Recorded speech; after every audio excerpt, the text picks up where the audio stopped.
Selamat petang, salam sejahtera. Terima kasih karena bersama dengan saya di Nazlin Unity Channel. Saya nak ulas dengan Anda semua betapa hebatnya Anwar Ibrahim sebagai Perdana Menteri. Ramai orang menyangka jadi Perdana Menteri itu senang. Ramai orang di luar sini, di luar sana yang duduk diam-diam, bising saja mulutnya, coba mempersoalkan pekerjaan Perdana Menteri. Pada pendapat mereka, pekerjaan Perdana Menteri itu seakan-akan amat mudah. Mereka membandingkan Anwar Ibrahim dengan Perdana Menteri yang terdahulu, terutamanya Muhyiddin Yassin, Mahathir, Najib, dan Ismail Sabri. Mereka seringkali coba-coba mahu mempersendahkan Anwar Ibrahim.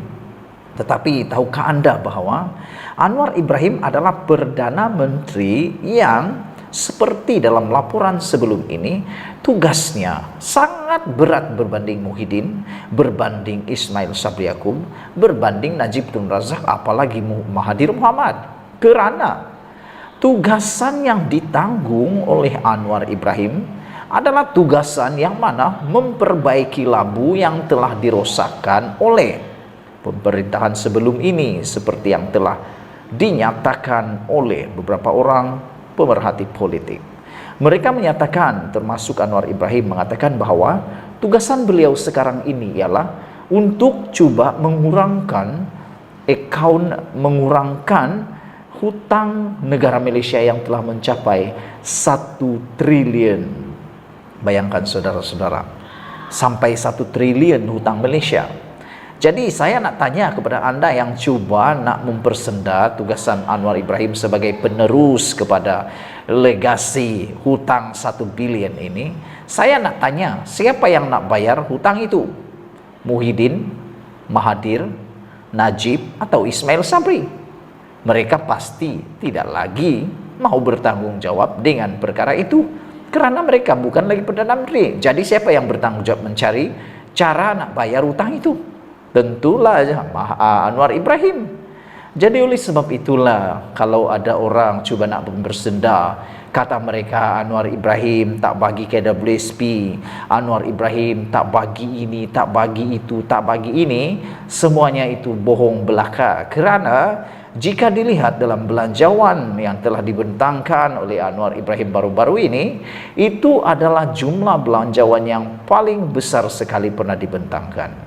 Bermaksud, meskipun Anwar Ibrahim terpaksa menanggung derita membaiki labu yang telah rosak, rumah yang telah rosak, beliau terpaksa juga untuk mempertimbangkan nasib rakyat.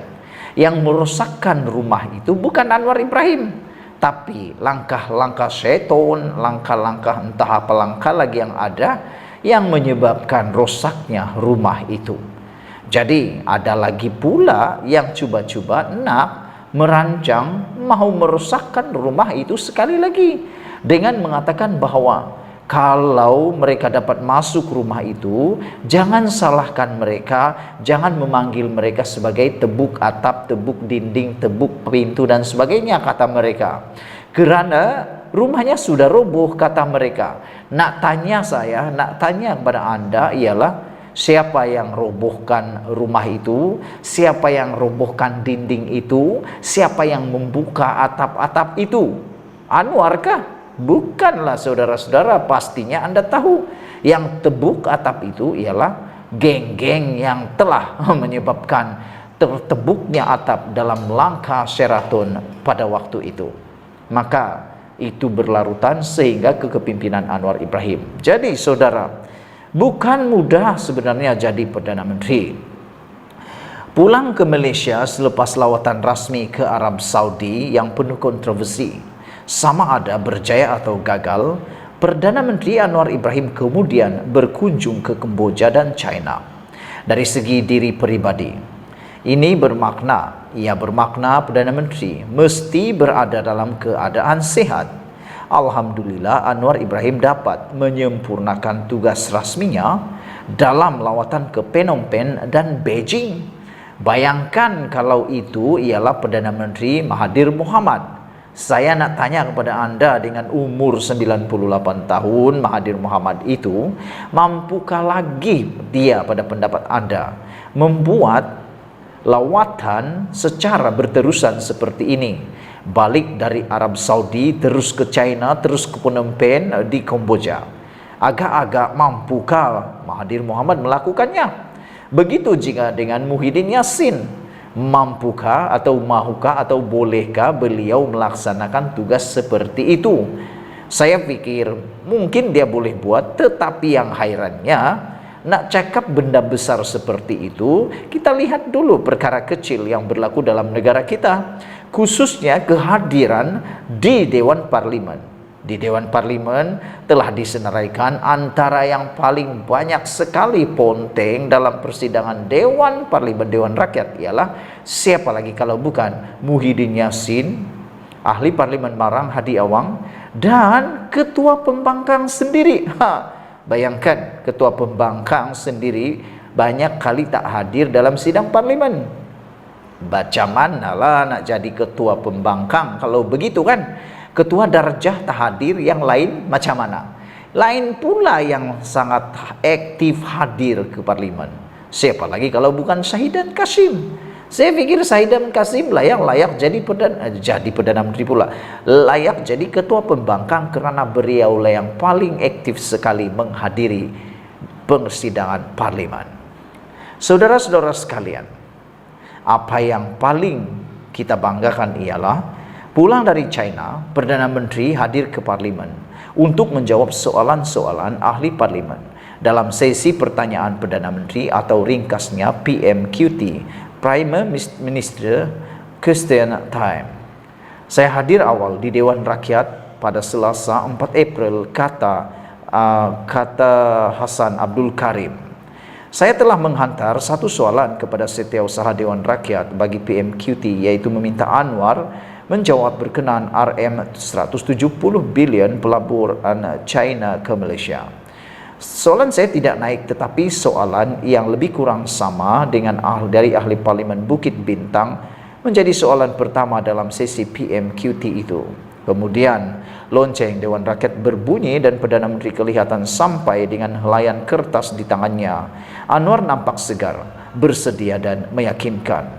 Sekali lagi aku berpikir bahwa bukan mudah untuk jadi Perdana Menteri. Selain mesti sehat, Anwar kena bersiap sedia dengan jawapan terhadap soalan-soalan ahli Parlimen pada jam 10 pagi Selasa. Dia kena membaca, dia perlu mendapatkan penjelasan dan fakta-fakta dari pegawai-pegawai dari Jabatan Perdana Menteri dan juga di Kementerian Keuangan. Dalam Parlimen tidak boleh bercakap dengan fakta yang salah atau mengelirukan. Perdana Menteri kena memahami isu atau persoalan yang timbul dalam PMQT itu. Seluruh rakyat yang menonton televisyen akan melihat Anwar Ibrahim menjawab soalan bukan sebagai ahli Parlimen biasa, tetapi sebagai Perdana Menteri. Bagaimanapun, 3 soalan yang berbangkit dengan PMQT pada Selasa itu berjaya dijawab oleh Anwar. Aku sebagai backbencher kerajaan berasa lega dan puas hati. Dalam hati aku berkata, bukan semua orang boleh menjawab soalan tentang ancaman tuntutan China ke atas wilayah laut Malaysia di Laut China Selatan. Tetapi jawaban Anwar meyakinkan. Katanya bahwa Petronas akan terus laksana kerja cari gali Malaysia minyak dalam wilayah negara di Laut China Selatan walaupun ada pertindihan tuntutan kawasan itu dengan China. Kemudian datang soalan isu hangat tentang doktor kontrak dengan ancaman mogok yang hendak mereka lancarkan. Anwar menjawab dengan yakin dan bertanggung jawab bahwa kerajaan beri jaminan akan selesaikan isu doktor lantikan kontrak ke jawatan tetap secara berperingkat dengan 4.300 daripada 20.333 diserap tahun ini. Jaminan Perdana Menteri itu melegakan keadaan dan memberi harapan. Kemudian Anwar menangani isu peruntukan pembangkang dan menyatakan kerajaan bersedia memberi jumlah peruntukan sama kepada ahli Parlimen pembangkang seperti diterima wakil rakyat kerajaan. Sesi PMQT di Dewan Rakyat itu benar-benar satu ujian untuk melihat sejauh mana kerajaan yang ada dan Perdana Menteri yang sedang berkuasa berjaya atau gagal dalam tugasnya. Pasir Gudang, Hasan Abdul Karim. Saudara, itulah dia jawaban kepada persoalan selama ini. Hebatkah tidak Anwar Ibrahim? Anda sudah dengar, mohon share video ini, tinggalkan komen Anda, tekan butang subscribe. Malaysia kita punya, kita jaga sama-sama, cintai Malaysiaku. Bye-bye.